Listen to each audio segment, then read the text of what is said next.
Les gens veulent continuer à acheter à des bons prix, se faire plaisir, acheter des choses qui sont mode, bon prix, en quantité, et en même temps, ils ont une conscience écologique qui est de plus en plus forte et présente. Donc il y a une espèce de schizophrénie et il faut jongler avec ça. Et donc le marché il se construit comme ça. Donc il y a les très très gros qui sont la fast fashion, les H&M, les Zara, les Shein dans encore une autre mesure d'un côté. Et il y a toutes ces marques éco-responsables, durables qui s'inscrivent sur quelque chose qui est plus cher mais qui dure plus longtemps et qui répond à ce besoin. Et en fait c'est ça qui nous intéresse nous, c'est que les gens veulent continuer à consommer de manière à se faire plaisir, donc en renouvelant avec des prix intéressants. Et en même temps ils veulent répondre à cette conscience écologique, et le Closet vient s'inscrire pile au milieu.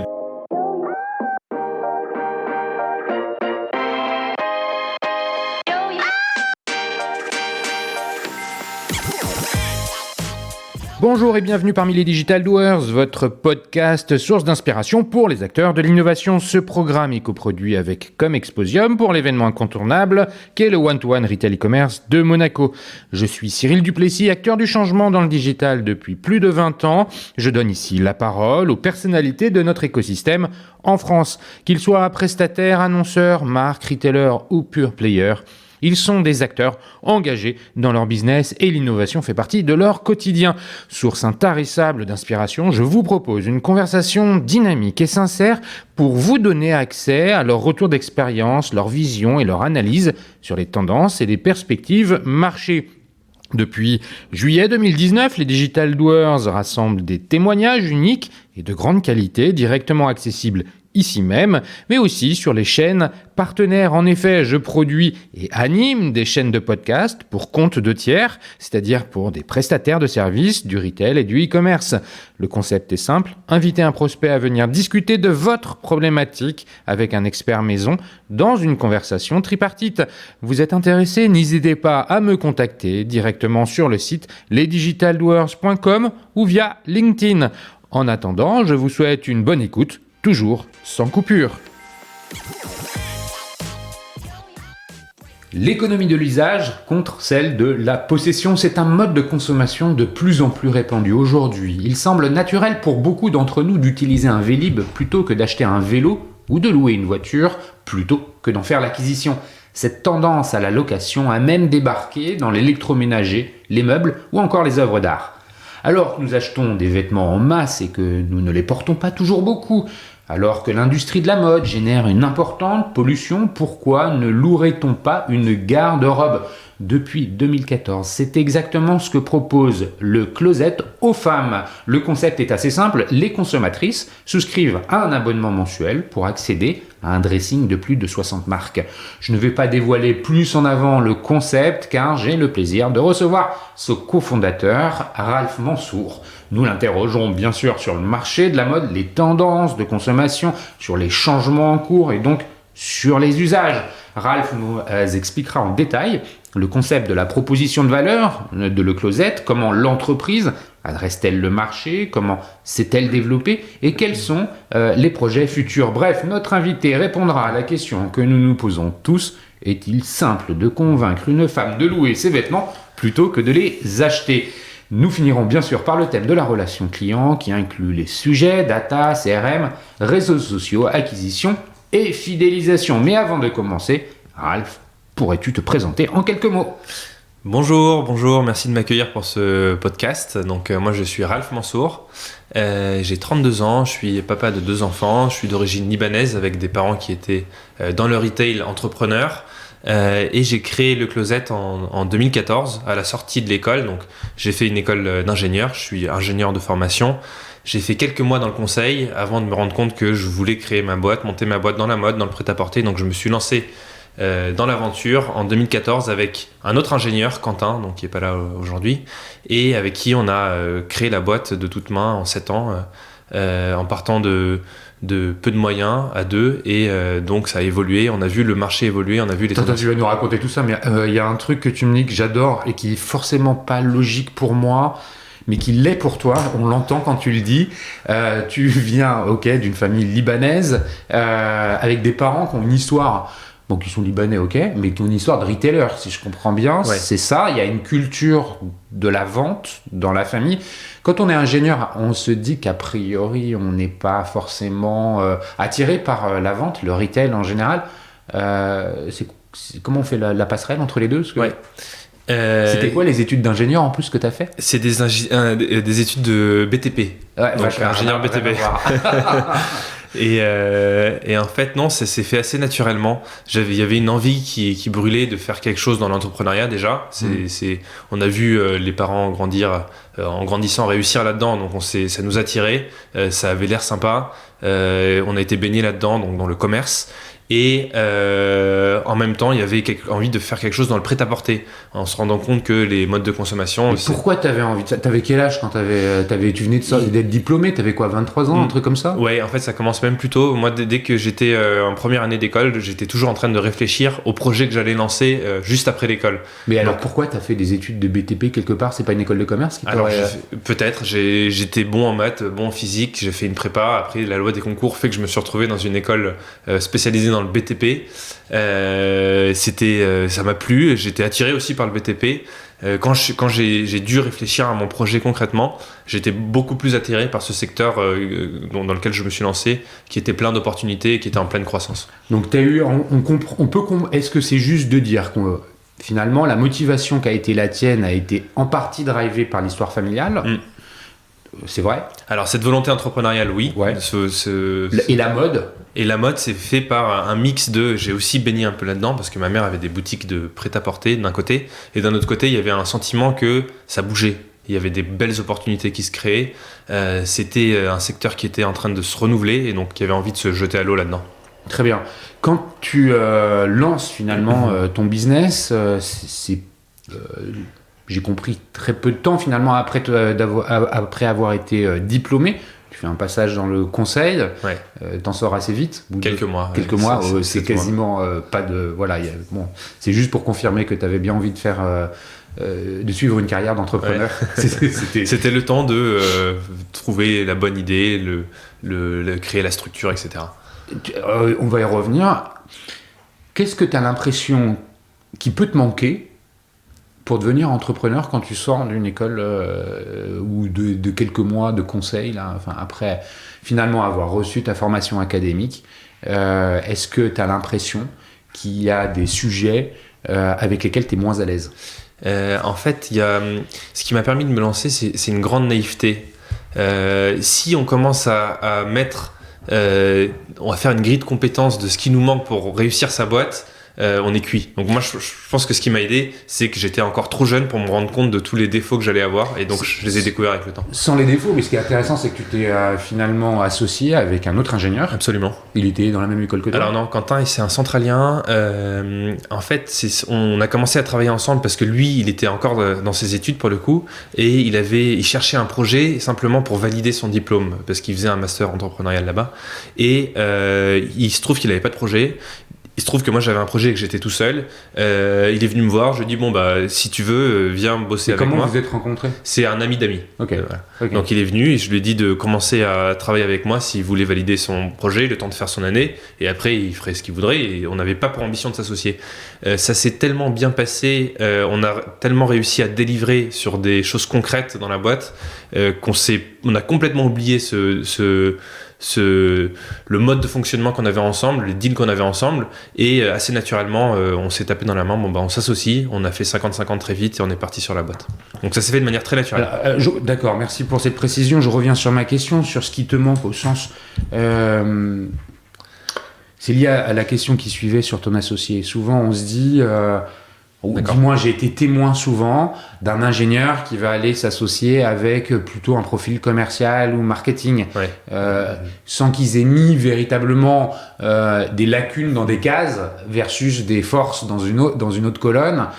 C'est juste qu'ils se disent il y a deux profils qui sont complémentaires. C'était un peu ça le sens de ma question. En fait, on était encore assez jeunes et assez polyvalents et assez débrouillards pour ne pas avoir de spécialité chacun. Et on a choisi, en fait, avec le temps, de se spécialiser de manière assez différente. Donc, Quentin, qui est un profil plus tech. Il est parti à fond sur la tech, les opérations, donc tout ce qui est en fait créer l'infrastructure qui a permis à Le Closet d'exister. Et moi j'avais un profil, enfin je me suis spécialisé, j'ai appris sur le tas, sur le market, les analytics, le business, donc le financement. Et donc il n'y avait pas forcément de compétences pures et dures là-dedans, mais on s'est retroussé les manches chacun. Il y a toutes les ressources qu'il faut disponibles partout, et donc on a appris en avançant, et c'est super utile parce que c'est des études accélérées en fait. Ouais, vous avez rajouté des cordes à vos arcs. Absolument. Et finalement, comme vous avez des cerveaux bien faits, vous avez appris vite. Ça s'est fait comme ça. Tout ça. C'est intéressant de voir cette association. Le projet, là aujourd'hui, je l'ai expliqué en introduction, le closet, c'est la location de vêtements. Il se définissait aussi de la même façon en 2014 quand tu t'es associé avec Quentin, c'était ça. Et comment vous avez eu cette idée, comment vous avez cru en ce projet? Ouais. Alors dès le premier jour, c'était de la location de vêtements. On est une des rares boîtes on n'a pas beaucoup pivoté. On a changé plein de choses dans la boîte, on a remodelé plein de choses, mais sur le business model, c'est le même. On fait de la location par abonnement mensuel qui donne accès en fait à des vêtements en illimité. Donc ça, c'est le modèle qui existait et qui existe toujours. Et on fait aussi de la vente de vêtements d'occasion. Et comment est-ce qu'on en est arrivé là ? Il y avait en fait une volonté de se lancer dans la mode parce que c'était un secteur en ébullition, plein d'opportunités, plein de choses qui se faisaient, des gros acteurs, des grosses marques qui commençaient à prendre un peu peur de la suite et donc à se renseigner sur quelles allaient être les nouvelles tendances de consommation. Donc on a regardé partout ce qu'ils faisaient dans les autres pays, on a pris des sources d'inspiration et en fait il y avait plusieurs modèles qui se dégageaient. Il y avait la vente de seconde main, donc ce qu'on connaît, les Vinted, etc. Il y avait les matériaux très durables, donc des marques qui produisent un jean qui va durer 20 ans et qui ne peut plus pas se déchirer, qui ne peut pas se découper. Et il y avait ces modèles de location par abonnement mensuel qui changeaient un peu des anciens modèles de location qui ressemblaient plus à je loue une robe pour un événement. Ouais, c'est ça. C'est pas la même chose. C'est-à-dire c'était assez ponctuel. Finalement, tu as besoin d'un costume pour un mariage, 3 pièces, tu vas louer ton costume et puis voilà. Exactement. La grosse différence de ces nouveaux modèles de location, c'est que c'est pour du quotidien. Ça veut dire que je m'habille avec des vêtements que je loue. Et donc c'est ce modèle qui nous a le plus attiré par son business model, par sa complexité opérationnelle, parce que c'est un modèle qui est très lourd derrière, et par tous ces aspects-là. Oui, bien sûr. Ouais. C'est ça qui nous a attiré, on s'est lancé là-dedans. Alors, les acteurs qui avaient déjà un peu de poids en 2014, ils se trouvent où ? Alors, la majorité se trouve aux États-Unis. Donc d'accord. C'est des boîtes comme Rent the Runway, Le Todd qui existent toujours et qui grossissent. C'était le premier pays à lancer ce type de boîte. Après, maintenant, il y en a pas mal en Europe, il y en a en Chine, au Japon, il y en a un peu partout dans le monde. Vous avez eu besoin de vous déplacer aux US pour comprendre comment ça fonctionnait ou vous avez réussi à tout faire à distance ? Non, on s'inspire, on a lu des articles, on s'est renseigné dans la presse. Tous les sites spécialisés, TechCrunch, etc. sont des ressources formidables, donc on a creusé tout ça. Avec le recul, en se lançant là, est-ce que vous avez l'impression d'avoir à peu près fait au mieux, ou est-ce qu'il y a des choses que vous feriez autrement ? Qu'est-ce que vous avez appris en fait ? Alors, il y a plein de choses qu'on ferait autrement. Il y a plein de choses sur lesquelles on s'est cassé les dents et ça fait partie du parcours, je pense. Mais bien sûr, c'est quoi les difficultés auxquelles vous avez été confrontés ? Moi, je me souviens que au lancement, j'entends. Ouais, il y a quelque chose que j'ai beaucoup regretté tout au début, c'est que quand on a créé la boîte, on avait 20 000 euros. On avait mis 20 000 euros dans la boîte et c'était ce qu'il nous fallait pour développer la boîte sur le long terme.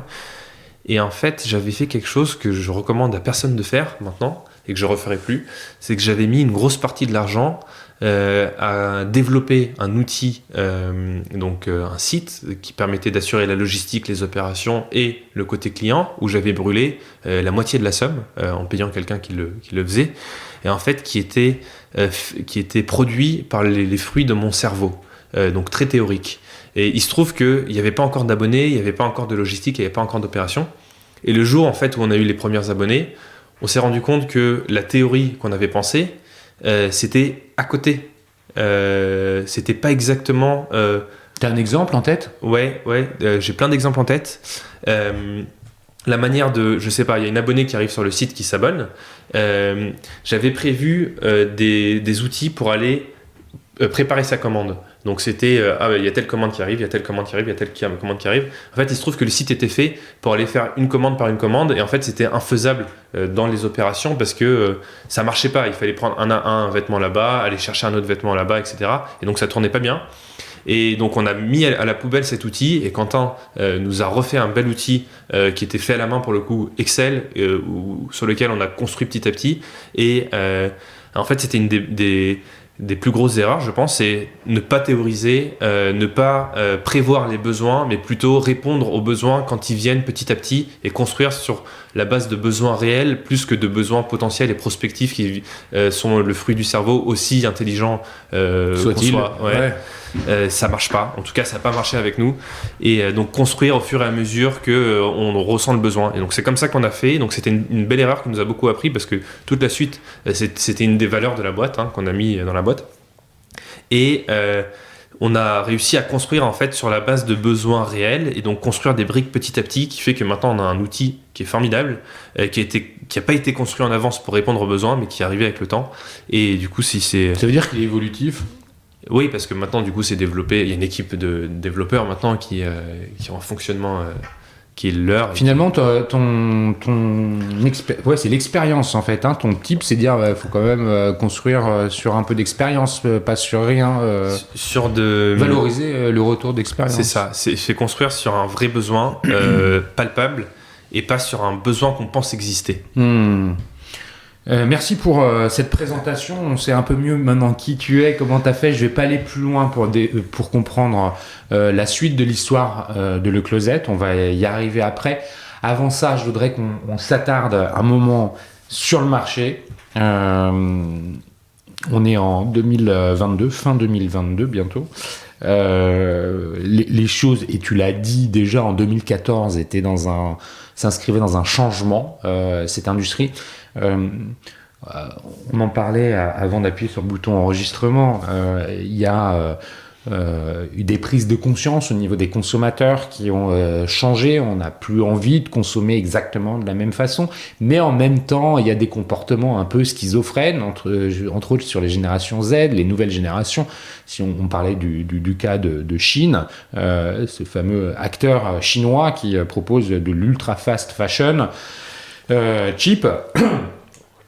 Et c'est à la fois sur Chine et sur d'autres distributeurs que les jeunes se rendent. Ils sont très sensibles à l'environnement, mais bon, Chine, c'est tout sauf un acteur qui respecte l'environnement et les notions RSE au sens large. Qu'est-ce que tu peux nous dire sur le marché, toi ? Comment tu vois les choses ? Je suis complètement d'accord avec ce constat paradoxal, qui est que les gens veulent continuer à acheter à des bons prix, se faire plaisir, acheter des choses qui sont mode, bon prix, en quantité, et en même temps, ils ont une conscience écologique qui est de plus en plus forte et présente. Donc il y a une espèce de schizophrénie, et il faut jongler avec ça. Et donc le marché, il se construit comme ça. Donc il y a les très très gros qui sont la fast fashion, les H&M, les Zara, les Shein dans encore une autre mesure d'un côté, et il y a toutes ces marques éco-responsables, durables, qui s'inscrivent sur quelque chose qui est plus cher, mais qui dure plus longtemps et qui répond à ce besoin. Et en fait, c'est ça qui nous intéresse, nous, c'est que les gens veulent continuer à consommer de manière à se faire plaisir, donc en renouvelant avec des prix intéressants, et en même temps, ils veulent répondre à cette conscience écologique, et Le Closet vient s'inscrire pile au milieu de ça. On comprend en filigrane ta position, mais revenons sur des aspects plus globaux. On voit effectivement de nouveaux acteurs arriver. Alors c'est quoi les marques auxquelles tu penses qui ou se sont transformées ou qui sont nouvelles ? Moi je pense par exemple à quelqu'un comme Fago qui vient proposer quelque chose d'autre dans le monde.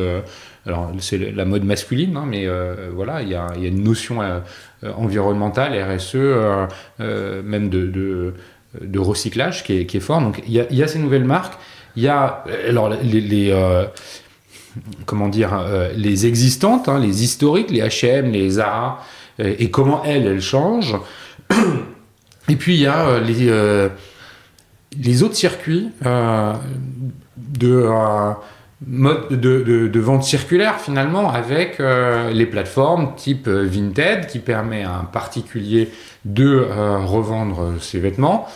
Et là il y a un lien qui se crée avec les marques, puisque les marques originaires voient bien qu'elles perdent le contrôle d'une partie d'un marché secondaire de l'occasion, donc elles essayent de revenir avec des plateformes en proposant de plus en plus à leurs consommateurs ou consommatrices d'utiliser ces plateformes pour revendre leurs vêtements. Cette réalité-là, les consommateurs en sont conscients. Parce que quand on voit les chiffres de Zara, là, ils publient Inditex, là, ils publient ils ont battu les records de rentabilité. C'est quoi l'idée, là? En fait, déjà pour faire un petit aperçu du marché, il y a effectivement les marques qui s'inscrivent qui naissent comme ça, donc les Ekyog, les Asphalt, etc., qui naissent sur cette base-là. Donc ça, c'est une partie du marché. Il y a effectivement des grosses marques qui sentent que le vent est en train de tourner et qui sont en train de revoir leur stratégie. Donc je pense aux marques qui vont, donc Cézanne par exemple, qui investissent sur la seconde main. Ça veut dire qu'ils essayent d'intégrer la seconde main, de maîtriser leur seconde main pour pas que ça soit dans les mains de Vinted et qu'ils perdent une partie de leur marché. Il y a des marques qui essayent de trouver les nouveaux modèles, donc qui gardent leur business traditionnel et qui lancent des circuits plus durables, donc une sous-marque avec un autre nom, H&M Grimm par exemple, où en fait c'est des marques. Enfin, c'est des lignes qui sont conçues différemment pour répondre à un besoin de marché, des modèles différents, donc de la location, etc. Il y a Levi's, par exemple, qui se lance sur des partenariats de location où une partie de leur collection va être complètement louée. Et effectivement, il y a ces boîtes qu'on ne comprend pas, qui sont Zara, Shein, qui continuent à faire exploser les croissances et donc qui assument complètement leur position, qui continuent à exploser, qui répondent forcément à un besoin si elles continuent à grossir. Il faut réussir à naviguer autour de tout ce marché qui est assez éclaté, qui est assez différent, avec quand même une tendance de fond qui est que soit on va vers quelque chose de très durable, les marques entre les deux sortent des modèles durables, soit on va sur de la vraiment fast fashion. Et comment se positionnent les acteurs plutôt premium du marché de la mode parce que là on parle du fast fashion qui en volume et en valeur sont les acteurs les plus importants et on comprend pourquoi. Mais sur les acteurs plus premium, peut-être presque luxe, comment ça se passe chez eux? C'est des boîtes qui essayent de faire la transition pour le coup. Je prends les exemples de Bash, Mage, qui sont des beaux exemples sur des marques de marques premium. Bash a sorti son modèle de location il n'y a pas longtemps et son modèle de vente de seconde main en marque blanche aussi. Mage a fait pareil. Mage a sorti son propre site pour louer des vêtements Mage. Donc je pense que leur tendance, c'est d'aller tester 2, 3, 4 modèles qui s'inscrivent dans quelque chose qu'attendent plus les consommateurs, de s'ouvrir un petit peu et de réussir à basculer petit à petit vers ces modèles. Parce que tu l'évoques, on parle beaucoup du consommateur en fait, et tu as raison, il y a les besoins en fait finalement. Les marques produisent en fonction de ce qu'elles arrivent à vendre, donc des comportements des consommateurs. Tu peux nous raconter un peu côté production, comment ça se passe aujourd'hui? Parce qu'on entend que ça vient tout de Chine, c'est toujours le cas. Quand les marques essayent de changer, est-ce qu'elles ont aussi des réflexions de relocalisation? C'est quoi de l'autre côté de la barrière? Comment ça se passe? Et l'autre côté de la barrière, ça va pas être la partie qu'on maîtrise le plus. Nous, ce qu'on regarde, c'est où est-ce que sont fabriqués les vêtements de nos fournisseurs. Et c'est à peu près réparti un peu partout dans le monde. Il y a des marques qui, du coup, sont en train de transiter, donc qui fabriquaient beaucoup en Asie, et qui sont en train de revenir vers Maghreb ou Europe, Espagne et Portugal. Et il y a des marques qui restent en Europe. C'est assez éclaté. Donc là, j'aurais pas de tendance générale à donner. On voit qu'il y a quand même la tendance, c'est pas à partir, hein, c'est plus à revenir. Ouais. Et ça, c'est vrai, quels que soient les types de marques. Ouais.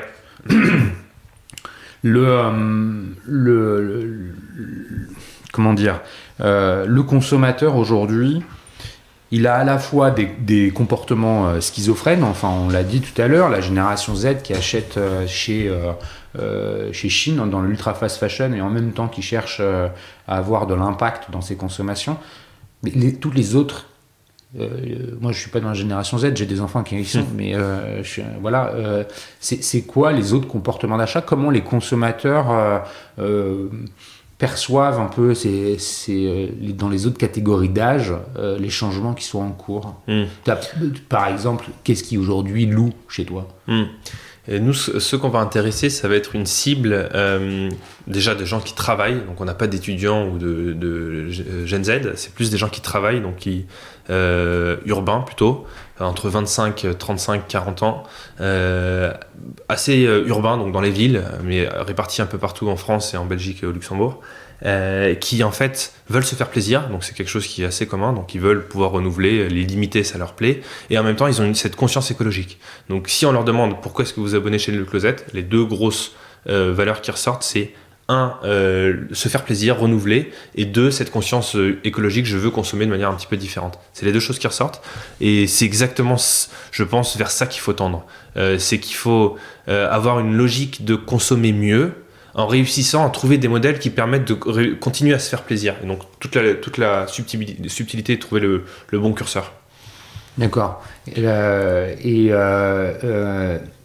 location, donc l'usage plutôt que la possession dans le monde des vêtements, de la mode, tu sens que c'est acquis ou qu'il y a encore besoin un peu d'éduquer le marché.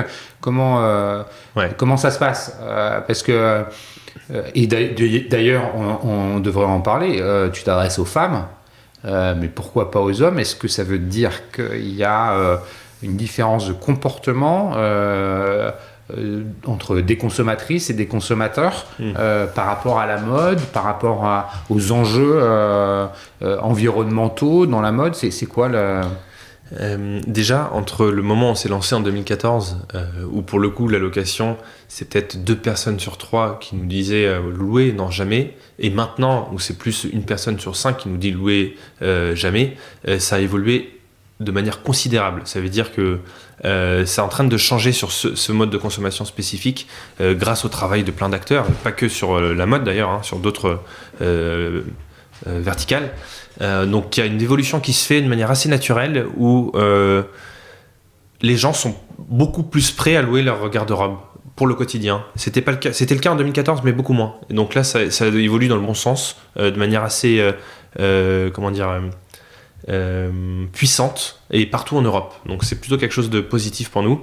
Ça me rappelle un petit peu Airbnb où au tout début c'était le modèle de Airbnb, c'était je loue un canapé chez moi, et maintenant donc c'était des sujets qui étaient un petit peu mal vus où les gens étaient plutôt réticents. Et quand on voit la taille de Airbnb maintenant, on réussit à voir comment les gens ont fait le gap d'ouvrir leur appartement à d'autres personnes avec l'opportunité d'habiter chez eux et de loger des gens pour faire du revenu. Donc, ce que je vais dire, c'est que l'évolution de la psychologie des gens, c'est quelque chose qui se fait de manière assez rapide et de manière assez conséquente. Donc, dans 5 ans, je pense que ça sera quelque chose d'une ampleur encore plus grande. Et pourquoi les femmes et pas les hommes? Pourquoi les femmes et pas les hommes? Simplement, en 2014, il fallait se lancer. On allait voir... 10 marques d'hommes contre 1000 marques de femmes avec possibilité de travailler et de faire des partenariats. C'était plus facile d'aller vers la femme. C'était plus par opportunité que par choix stratégique. Mais finalement, le marché réagit pas tellement différemment entre les hommes et les femmes? Alors, je pense que c'est pas les mêmes modes de consommation. Je pense que le marché qu'on touche, donc les gens qui vont aller travailler 25-35 ans, urbains, sur l'homme, c'est un peu plus cadré sur la possibilité de renouveler, de faire des folies, etc. Sur la femme, il y a beaucoup plus d'options, beaucoup plus de choix, ce qui rend notre modèle beaucoup plus intéressant. Ok, donc c'est pas exactement le même marché. Non, je pense pas. D'accord. Les hommes ont une relation aux fringues qui n'est pas tout à fait la même que les femmes? En tout cas, ils ont moins d'options. Ok. Ou en tout cas, ils se donnent moins d'options. Ça veut dire que j'aurais du mal à mettre une robe, même s'il y a des hommes qui le font, j'aurais du mal à mettre une robe demain. Je peux moins renouveler, j'ai moins de choix, je suis plus cadré sur mes choix. Okay. Ça peut évoluer, hein, je sais pas. Bon, merci pour ces éléments de compréhension du marché. Je sais pas si ça va évoluer, mais en fait, dans le fond, je crois que tu as compris que, effectivement, je pense que la relation aux vêtements entre les hommes et les femmes n'est pas tout à fait la même. Merci, on comprend un peu plus ce marché qui change avec les enjeux, les acteurs historiques qui sont présents, les consommateurs qui sont pas toujours faciles à cerner, à prévoir, les usages qui arrivent de façon qui commencent à s'imposer dans le paysage. On va maintenant revenir quand même sur le closet, là où on l'a laissé, et on l'a laissé globalement au début de la création avec Quentin. Tu t'es associé, tu nous as expliqué finalement comment vous étiez répartis les rôles, et là il faut avancer. Tu as commencé à te dire, votre business il est hyper opérationnel. Tu peux nous dire plus en détail ce que ça veut dire opérationnel, parce que faut se mettre à la place de ceux qui maîtrisent peut-être pas toutes les opérations, mais là il y a les expéditions, il y a les retours. Donc avant d'arriver dans les opérations, je réfléchis en même temps que je te parle. Détaille-nous un peu plus que ce que j'ai fait, la proposition de valeur pour les consommatrices. Qu'est-ce que vous leur...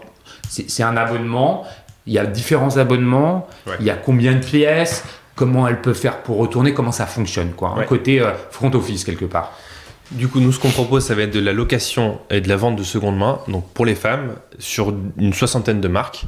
Le modèle, c'est en tant qu'abonné, j'arrive sur le site, je choisis mon abonnement, j'ai 3 possibilités d'abonnement. Chaque abonnement diffère par la taille, le nombre de vêtements et d'accessoires que je peux avoir en même temps chez moi. Je m'abonne, je choisis mon abonnement, donc 49 €, c'est le plus populaire par exemple. Je l'active. Et là, donc chez moi, je vais recevoir la sélection, soit qu'on m'a recommandé, soit que j'ai choisi, parce qu'on envoie une recommandation de box et je peux interagir avec, changer les vêtements s'ils me plaisent, ils me plaisent pas. Donc une veste noire, une robe rouge, 2 accessoires et une jupe par exemple. C'est ce que je reçois chez moi. Les accessoires, c'est ceinture, sac, ceinture, foulard, chapeau, lunettes de soleil, il y en a plein. Donc je reçois cette box chez moi. Et j'en profite, donc je peux en profiter 1 semaine, 2 semaines, 3 semaines. C'est moi qui choisis le temps dont c'est ça, dont je veux profiter de mes tenues. Dès que j'en ai marre, dès que je veux changer, je remballe tous les vêtements accessoires dans mon enveloppe prépayée, qui est à l'intérieur donc du contenu. Et je le redépose en boîte aux lettres ou dans ma propre boîte aux lettres, parce que la Poste a sorti une collecte à domicile, donc ça c'est super sympa. Donc je le mets dans ma boîte aux lettres, la Poste passe le chercher, ou je vais en point relais, ce que je préfère. Et je réitère, ça veut dire que je reçois une nouvelle sélection avec des nouveaux vêtements accessoires. Que l'algo a choisi ou que toi tu as choisi. L'algo choisit de base et que moi je peux changer si ça me plaît pas. Je valide, je reçois la nouvelle sélection, et ça en fait je peux le faire autant de fois que je veux dans le mois pour le même prix. Ça veut dire que je vais payer 49 € par mois et je peux échanger ma box autant de fois que je veux. On peut imaginer qu'une consommatrice toutes les semaines change les vêtements. Absolument. Donc ça c'est l'offre côté. Ça c'est côté client. Côté client. Attends, il y a quand même aussi côté client la possibilité d'acheter les vêtements. Absolument. Si j'ai un coup de cœur sur une de mes pièces que j'ai reçue dans ma box, je peux juste la garder parce que j'ai eu beaucoup de compliments. C'est ça le cas d'usage, c'est que je l'ai mis et ça a beaucoup plu autour de moi, donc ça me plaît, et donc je garde, je renvoie le reste de ma box et je suis facturé à un tarif qui est préférentiel, donc 80% moins cher. 1, du fait que je paye mon abonnement, 2, du fait que c'est des vêtements de seconde main. Oui, et merci de faire la transition, parce que c'est là où je voulais t'emmener, effectivement. Ce sont des vêtements de seconde main. En fait, vous achetez des vêtements neufs. Absolument. Que vous mettez à la location, et quand ils sont renvoyés, ils sont réutilisés. Comment ça fonctionne ? Exactement. Donc nous, on a un partenariat avec une 60aine de marques. On achète comme un e-commerçant classique des stocks de vêtements neufs. Qui sont choisis par nos stylistes. On les fait entrer dans notre catalogue, dans notre inventaire. Ça 60 marques, c'est combien de pièces ? Parce qu'il y a toutes les tailles et qu'il faut... En fait, c'est 60 marques tournantes. Ça veut dire qu'au total, on a dû avoir 300 partenariats avec des marques, mais on les renouvelle. Donc, il y a des partenariats qu'on stoppe, des partenariats qu'on va chercher, etc. Là, le stock, c'est à peu près 100 000 vêtements. 100 000 vêtements. Ouais, ok. Pardon, je t'ai coupé. Donc en fait, il y a, on parlait de la seconde main, parce que vous recevez ces pièces neuves. Donc ils sont envoyés chez les premiers abonnés. Donc la première fois que le vêtement est envoyé, il est neuf. Hein. Ouais, bien sûr. Donc l'abonné le porte. elle le renvoie, et c'est là en fait où tout le circuit devient compliqué. Ça veut dire que ça arrive dans notre hub logistique, et nous on a un service de blanchisserie, retoucherie, remise au propre, et le vêtement est renvoyé dans l'inventaire, et ensuite il est renvoyé du coup à la nouvelle abonnée qui va le choisir, et ainsi de suite. Et donc c'est des... Donc le vêtement a un cycle de vie Ouais. partagé avec les différentes consommatrices qui le louent. Absolument. On arrive à mesurer une durée de vie, c'est quoi une durée de location comment on mesure un vêtement, combien de temps vous le gardez? Je peux donner des chiffres en moyenne, après ça dépend bien énormément sûr, de la typologie des vêtements. Nous on vise une quinzaine de rotations par vêtement. Ok, ça c'est le KPI, c'est les rotations, et donc une quinzaine c'est ça. Par vêtement. C'est ça, donc on met tout en œuvre pour que on ait le plus de soins possible au retour du vêtement. Donc la blanchisserie, c'est des lessives qui sont bien sélectionnées, bien choisies. Ensuite on a un service de retoucherie où on rattrape tout ce qu'on peut rattraper. Et de cette manière, en fait, on réussit à optimiser la durée de vie de vêtements. Quel est le pourcentage de vêtements qui finit par être acheté? Sur le très long terme, en fait, on vend 80% des vêtements. Ah oui. Ouais. Donc il y a 20% de vêtements résiduels. Exactement. Qui ont une fin de vie. C'est-à-dire à un moment, vous devez les considérer comme étant plus louables. Alors, dans ces 20%, donc il y a 80%, mais c'est du long terme. Ça veut dire au bout de 1 an et demi, donc 18 mois, 80% qui sont vendus. Ouais.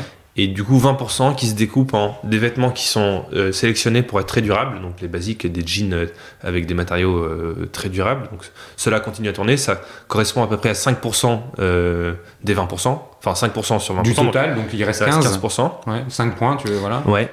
Et sur ces 15% de vêtements? Alors ces 15% en fait ça va être donc il y a un moment où on va les sortir, donc on les stocke chez nous, et en fait on a des partenariats avec des upcyclers, ça s'appelle, donc qui viennent récupérer des vêtements, donc des palettes de vêtements entières, hein. Et en fait ce qu'ils vont faire c'est qu'ils vont leur donner une troisième vie, ça veut dire qu'ils vont les retoucher et revendre dans leur réseau de magasins. Donc le gros partenaire qu'on a, c'est Slow Mode, qui récupère et qui donne une troisième vie à ces vêtements, donc, et on jette rien du tout. Donc ça veut dire que le bilan, il est excellent. Le bilan carbone ou le bilan environnemental, pour vous, il est bon. Cependant, est-ce qu'on peut dire qu'il est à nuancer par le fait qu'il y ait ces échanges, les livraisons, elle n'est pas neutre en carbone? Ouais, c'est ça. Et donc effectivement, le bilan des vêtements est très intéressant, d'autant plus qu'on a des circuits de lavage qui sont bien optimisés, avec des lessives bien sélectionnées, éco-labellisées, donc ça c'est nickel. Le transport, en fait, c'est le sujet qui doit être amélioré avec le temps. Donc ce qu'on fait déjà, ce qui existe en ce moment, c'est qu'on a des compensation. Ça veut dire que chaque transporteur qui fait son aller-retour, on compense l'impact carbone avec des partenariats qu'on a avec les transporteurs. Donc ça, c'est ça qu'on fait pour le moment. Vous arrivez à rendre cette compensation, neutre, le résultat? Ouais, c'est neutre, c'est compensé.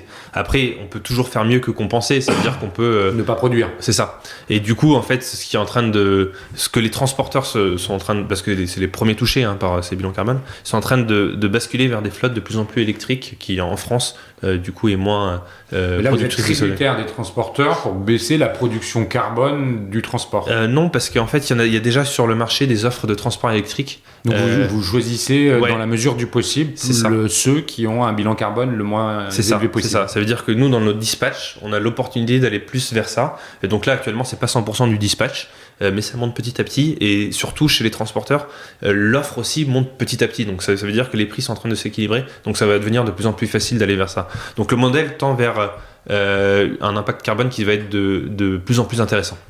Ok.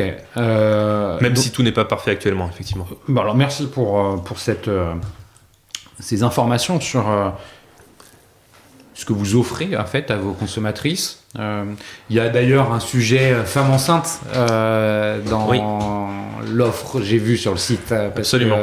que vous adressez finalement un sujet tout à fait, éphémère pour une femme qui doit changer de vêtements et du fait de sa grossesse. En fait, ça s'est fait de manière assez naturelle. On n'avait pas lancé la femme enceinte au début et on avait les yeux rivés sur notre rétention. Comment faire en sorte que les abonnés restent le plus longtemps chez nous. Et en fait, du coup, en faisant les analyses, il y avait une raison qui revenait de manière systématique. Je peux plus m'abonner parce que je vais être enceinte. Je suis enceinte et les vêtements ne me correspondent plus. C'est vraiment dommage que vous ne proposiez pas de vêtements enceintes. Et du coup, par la force des choses, on allait trouver 15 marques partenaires pour nous faire l'offre maternité et on l'a inclus dans notre offre avec cette volonté de pouvoir accompagner sur du quotidien. Ça veut dire que notre volonté, c'est que cet abonnement à la location, ça soit dans les modes de consommation quotidiens. Et donc pour ça, on est obligé de suivre les différentes étapes de la vie de chacun et chacune. Surtout que finalement, le cœur cible, tu disais, c'est 25-35, c'est ça. C'est typiquement les âges auxquels les femmes... La probabilité monte sur la maternité, absolument. Ouais, exactement. Avant qu'on revienne sur les consommatrices, revenons sur... attardons-nous sur les opérations, puisque maintenant qu'on a bien compris pardon, ce que le Closet propose, l'offre pour les consommatrices, ça a un impact énorme en termes d'opérations. D'abord, tu penses auquel ? Déjà, quand on a construit la boîte, on n'avait pas d'opération en tant que telle. Et il y avait des sujets tellement complexes qu'on voulait en fait s'en débarrasser et qu'on cherchait les logisticiens et les partenaires parce qu'il y a des logisticiens sur le marché qui opèrent la logistique pour le compte d'eux.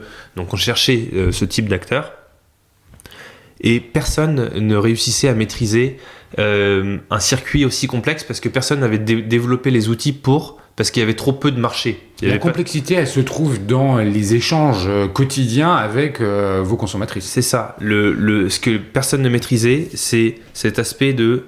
Donc l'aller, c'est très simple, c'est des préparations de commandes et on envoie. C'est plus le retour où ça se complexifie.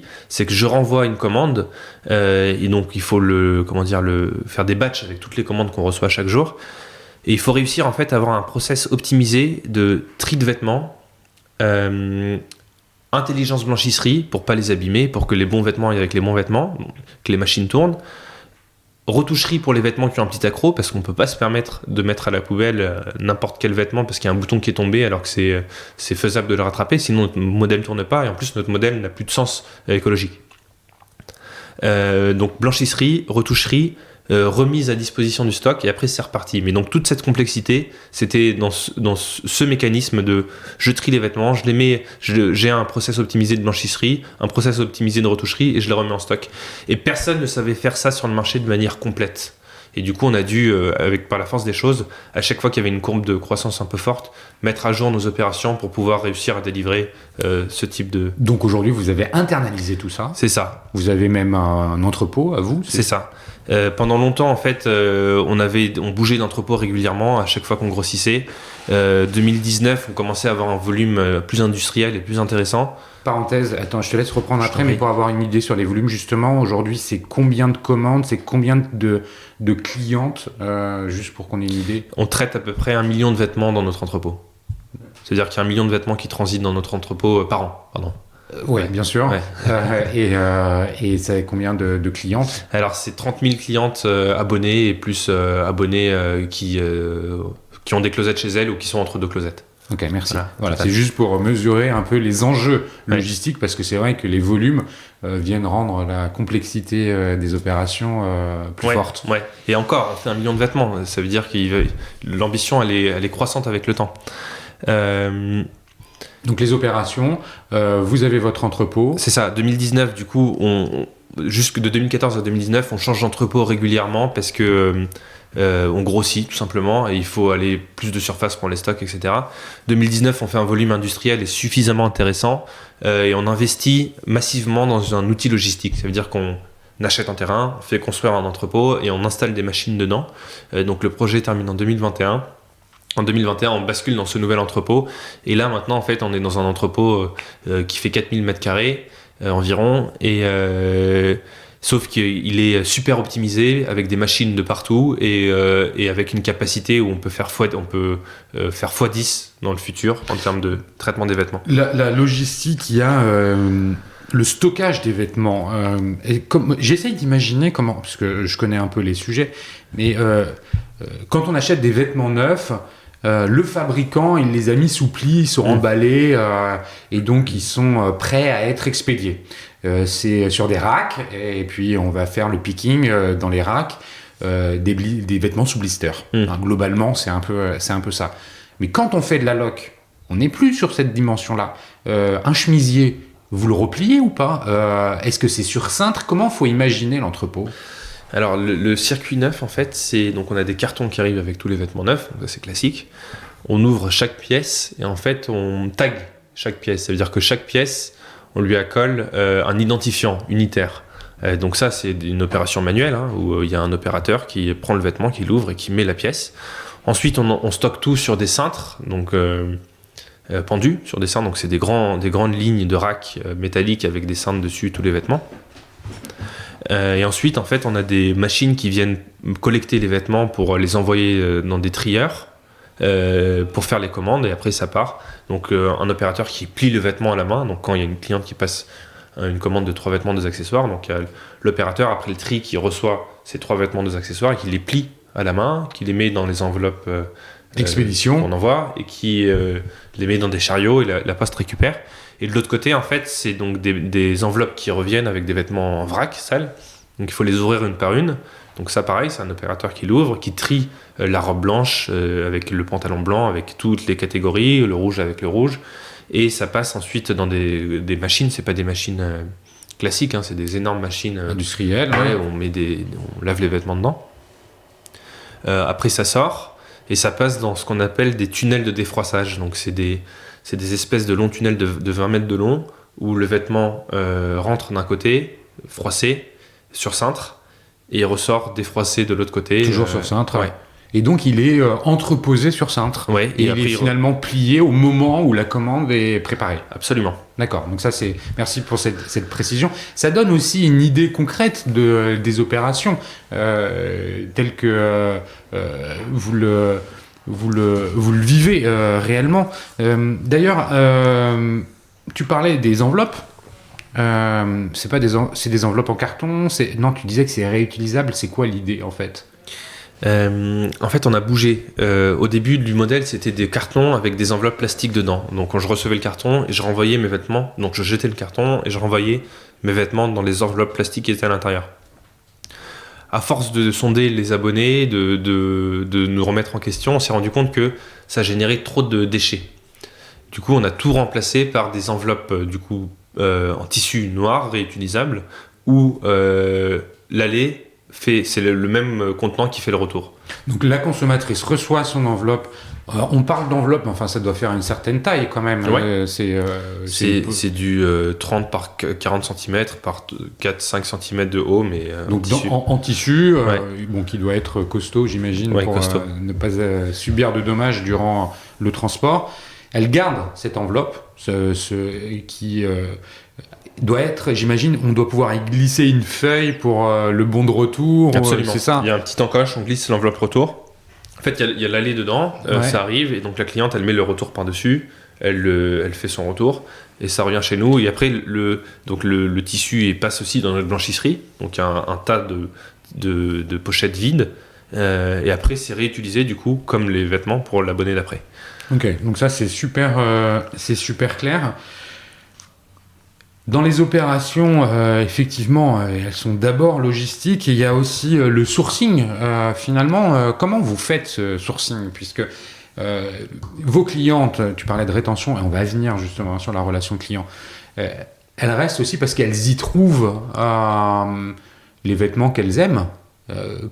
Tu parlais des stylistes. Comment vous sentez les tendances, les goûts, et puis... comment vous allez acheter finalement les vêtements? On a une équipe d'acheteuses en fait qui vont faire des partenariats, des négociations, des choix avec des marques, la 60aine de marques partenaires. Donc elles vont dans le showroom et elles vont faire leurs choix en fonction des tendances. Donc elles ont des cahiers de tendance où elles essayent de se projeter. La boîte reste fondée par 2 ingénieurs. Donc on a fait en sorte d'avoir un modèle où on prenait assez peu de risques sur ça. Et en fait, Le fonctionnement qui découle derrière, c'est qu'on achète des gammes assez larges en petite quantité, 30-40 de profondeur maximum. On les rend très vite dans notre catalogue et on l'envoie très vite aux abonnés. Et en fait, on a un modèle où on récupère beaucoup de données sur les vêtements. Donc la taille est bien, pas bien, parce qu'à chaque fois en fait, que je reçois ma box pour recevoir la suivante, je peux noter. Et en fait, on a 99% des abonnés qui notent les vêtements. Donc on reçoit des données très précises sur les vêtements de il taille trop petit, il taille trop grand, il s'abîme, il se repasse pas bien, etc. Et donc après, ça tourne dans notre outil et le top des vêtements, donc ceux qui sont le plus résistants, ceux qui plaisent le plus, ceux qui se taillent le mieux, on va les racheter en grosse quantité et on itère de cette manière-là. Ok, donc c'est vachement rationnel. Le sourcing, l'achat de vêtements en fonction des tendances, des données, donc c'est data-driven réellement. C'est un mix entre... On va aller chercher des nouveautés un peu en prenant des risques du coup, donc ça c'est l'équipe d'acheteuses qui s'en occupe, ça c'est assez classique, et backé par en fait on check comment ça se passe derrière et on se permet de réallouer du budget quand ça se passe bien de tous les points de vue, résistance. En fait ce qui est aussi assez marrant, c'est que c'est pas les marques les plus chères qui tiennent le mieux, ouais. Donc il faut vraiment qu'on ait une intelligence là-dessus pour qu'on ait un bon business model et pour que les vêtements aient une bonne rotation. Parce que nous, notre modèle devient intéressant quand les vêtements réussissent à bien les faire tourner. Et c'est là où ça a aussi plus de sens écologique. Et du coup, on a dû développer des intelligences là-dessus pour pas acheter même des vêtements qui ont peu de risques de ne pas plaire, donc des best-sellers, mais qui tiennent pas bien. Parce que le e-commerçant, il le vend, il s'en occupe plus. Nous, il y a une notion de réussir à le garder dans le temps. À le maintenir dans la durée. Et c'est intéressant ce que tu dis. Est-ce que les consommatrices vont retrouver des marques connues? Est-ce que c'est des marques qui sont pas forcément connues? Est-ce qu'elles sont à l'aise avec tout ça? Comment C'est des marques qui sont plutôt connues. Tu peux citer des marques avec qui tu travailles? Bien sûr. Ouais. On travaille avec Levi's, on travaille avec Make My Lemonade, on travaille avec Scotch and Soda, La Fée Marabouté, des petits hauts. Donc c'est des marques assez tendance qui plaisent bien. Grasse Emila, on en a une série pas possible parce que depuis le début on a fait entrer des marques. Tu as dit 60 marques, donc il y en a beaucoup. Ouais. Et encore, il y en a plein qu'on met en pause. Ça veut dire qu'ils sont dans notre catalogue mais qu'on n'utilise pas. Et du coup, il n'y a vraiment pas de corrélation entre le vêtement coûte cher et tient bien. Ça, c'est un apprentissage qu'on a eu avec le closet. C'est pour ça qu'on est obligé de développer nos outils. Parce que finalement, les données que vous obtenez sur les vêtements, elles sont... Enfin, c'est une mine d'or. Qui est capable d'affirmer avoir ces données-là? À mon avis, les marques, elles les ont pas, ces données. Non, les marques ne l'ont pas. En fait, c'est du fait de notre modèle où le vêtement... et chez la cliente, porté par la cliente, lavé par la cliente parfois, et nous revient avec les données qui vont avec. Donc c'est ça qui fait que notre modèle, notre manière de subvenir aux abonnés est un modèle qui est super vertueux en données. Oui, c'est ça. D'ailleurs, on parle de la donnée, c'est la super transition pour arriver justement sur cette quatrième partie qui est celle liée à la relation client, au CRM, à l'acquisition. Donc cette donnée produit, cette donnée client, elle est disponible. Comment vous les utilisez? Nous, on les utilise. On le revend pas en marque ou on le revend à personne. On l'utilise juste pour notre besoin interne. Et en fait, on l'utilise pour plusieurs choses. D'un côté, avoir l'intelligence d'achat, donc comme je le mentionnais, la plus intelligente et la plus performante possible. Ça veut dire que on veut pas c'est pour ça d'ailleurs qu'on a un stock qui est assez efficient, parce que vendre 80% alors que 100% a été loué, c'est efficient. Parce qu'on a donc ça c'est le premier cas d'utilisation, d'usage de notre donnée, c'est réussir à avoir l'inventaire le plus précis et le plus adapté à nos abonnés possible. Et le deuxième cas, c'est simplement réussir quand on fait nos recommandations aux abonnés, notre merchandising, remonter. Comme on s'inscrit dans quelque chose de quotidien, il faut qu'on ait une bonne logique de telle personne aime ce style, telle personne à tel âge, telle personne à tel événement. Donc réussir à avoir le merch, donc notre capacité à mettre en avant les bons produits au bon moment, le plus personnalisé possible. Et donc cette data sert aussi à ça. Ok, c'est très clair. Revenons donc restons sur les consommatrices. Comment vous les recrutez? Est-ce que parce que on fait du Google Ads, on fait de la recommandation, comment on fait pour recruter parce que j'imagine qu'il doit y avoir très peu de requêtes cherche vêtements à louer sur Google, tu vois. C'est marrant parce que location de vêtements, c'est un terme on s'est positionné dessus en organique, donc en SEO, donc la recherche pas sponsorisée de Google, en 2014, en se disant, il n'y a pas beaucoup de volume, mais bon. Et le volume a fait peut-être x10 depuis. Donc là, on se retrouve toujours en premier sur location de vêtements avec un volume qui est multiplié par 10. Donc les gens, c'est pas des volumes qui sont comparables avec location voiture, par exemple. Mais c'est quand même des mots-clés qui sont en pleine croissance. Donc ça montre que la tendance du marché est en train de s'ouvrir là-dessus. Comment on a fait pour grossir? Ça a beaucoup évolué depuis 2014. Au début, donc c'était plutôt ma partie de market, alors que Quentin gérait plus la tech. Ça s'est fait par on retrousse les manches et on apprend à faire des publicités sur Facebook, des publicités sur Google, donc de manière assez classique. Et ça a bien marché pendant assez longtemps. Ça s'est complexifié au bout d'un moment. Et là, en fait, il a fallu se réinventer un petit peu. On a sorti des mécanismes plus viraux de marrainage, parrainage, mailing. Et en fait, maintenant, donc, c'est un grand mix de marrainage, parrainage qui occupe 30% de notre croissance, ce qui est beaucoup. Ça veut dire qu'il y a 30% de nouvelles abonnés qui sont recommandés d'autres abonnés. Et le reste, 70%, ça va être un mix, donc c'est du sponsorisé, de Facebook, Google, de manière très classique. Beaucoup d'influences qu'on lance par période, petit à petit. Et on fait des campagnes diverses. On a fait notre première campagne télé fin d'année, plutôt début d'année 2022. Quand on fait une campagne télé, on cible quel type de chaîne? Les mainstream type TF1 ou alors est-ce qu'on est plus ciblé sur des chaînes de la TNT? Non, on a fait deux batchs. On a fait des TF1 M6 d'un côté et des chaînes de la TNT de l'autre, donc W9, TMC, etc. Et après, on cible des émissions féminines plutôt. Et en fait, c'était notre première campagne télé, donc on a un peu ouvert les vannes sur les chaînes et les émissions, et après on a sorti les chaînes et les émissions qui performaient le mieux. Et donc là, l'idée, c'est la prochaine campagne télé, c'est qu'on se positionne, on se renforce sur ces chaînes et ces émissions qui ont bien performé. Ouais. Comment on mesure l'impact d'une campagne TV quand on s'appelle Le Closet? Eh ben, je connaissais pas du tout ce domaine, je l'ai découvert là cette année, et en fait il y a plein d'outils à la disposition des NVB qui permettent de mesurer l'efficience des campagnes télé. Donc nous, on a utilisé un outil qui s'appelle... j'ai oublié comment il s'appelait. C'est pas grave, mais qui permet de faire quoi? Qui permet, en fait, on installe du coup des pixels sur son site, comme les autres outils publicitaires. Et sauf que cet outil, en fait, il a les données de moments où on passe à la télé. Et en fait, comme il a l'historique du trafic, plus les moments où on passe à la télé, et donc les trafics pendant les moments où on passe à la télé, il est capable de mesurer de manière assez précise l'incrémental qu'apporte la télé jusqu'à la conversion. Même la conversion, il est capable de le mesurer. Du coup, c'est grâce à ces outils qu'on peut mesurer. On a donc la liste des chaînes, la liste des émissions. Et c'est efficace. Avec la rentabilité télé. Est-ce que la télé est efficace? Ça a pas été, on a été plutôt déçus par rapport aux autres canaux plus traditionnels, mais on nous avait prévenu, on nous avait dit, vous attendez pas au miracle de la télé, ça vient avec le temps, la télé, ça devient très efficace quand on en est à la 3e, 4e campagne. Après, c'est peut-être des arguments commerciaux, de publicitaires, mais en tout cas, on était dans les clous de ce qui avait été annoncé. D'accord.